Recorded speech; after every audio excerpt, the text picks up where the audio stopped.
In light of the recent flooding that has impacted our area, we have decided that it would be a wonderful thing if we could go ahead and show you how to clean some of your mementos, particularly photos. Before we start, in a flood, depending on how much your home or your institution was hit, the best thing to do is to automatically get all of your wet materials into a freezer if possible. This does a couple of things. It stunts the mold growth. It will not kill it, but it'll stunt it. And on top of that, it's a time saver. So this is going to save you a bunch of time while you're dealing with other things. So before we get started, I want to show you all the stuff that you are going to need.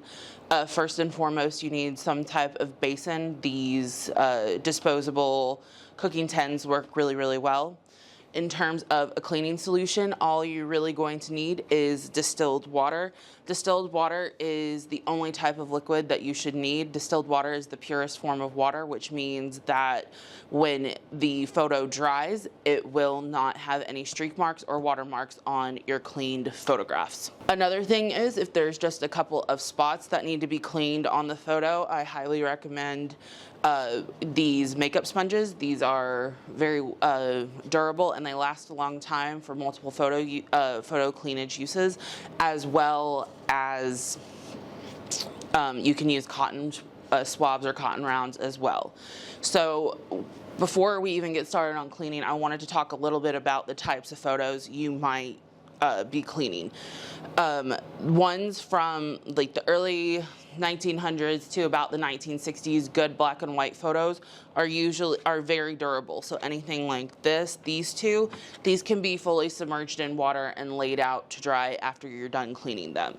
However, between the 70s into the early 90s, they made, with colored photos, there was ink that did not have a glossy matte on the top of it, and therefore the ink has run, and it will do that when it gets wet, as you can see on this photo right here. So unfortunately, the best thing to do with this is to just leave them, or if they have run completely, unfortunately, you just have to throw them away, because there's no turning back with those. All right, so let's get started. The first one, there's two types of ways you can clean. You can fully submerge or you can spot clean, and I'm going to show you how to do both. So the first one that we're going to do is submerge. So fill your wash basin with a little bit of water just to cover the bottom of the basin, and then take your photo. It is going to be a little nerve-wracking, but I promise you it's okay.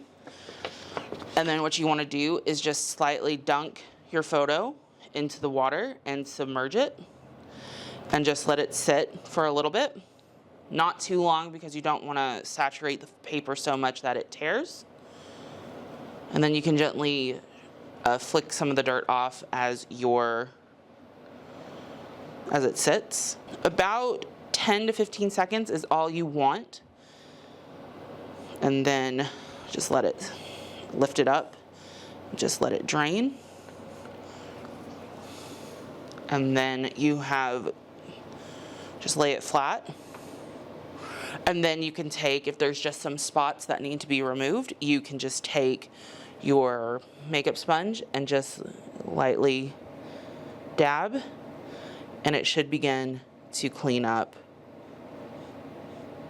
the dirt. And so once it's clean to your liking and satisfaction, there's two ways you can handle this. You can make a makeshift clothesline and pin it up and dry it that way, or you can set it down on a paper towel and let it air dry. Depends on what is best for your home. The next one we have is this one, and this is just going to be a spot clean. So what you want to do, still use distilled water and take a makeup sponge, and what you want to do is just saturate it with distilled water. And then what you want to do is just look at the photo, and you can start to spot clean and rub away. You might have to do this a number of times, let it sit and dry, and then redo it. That's perfectly fine. And then once you're done with that, you just want to set it aside and let it dry fully before you decide if it needs to be cleaned again. All right, thank you for watching.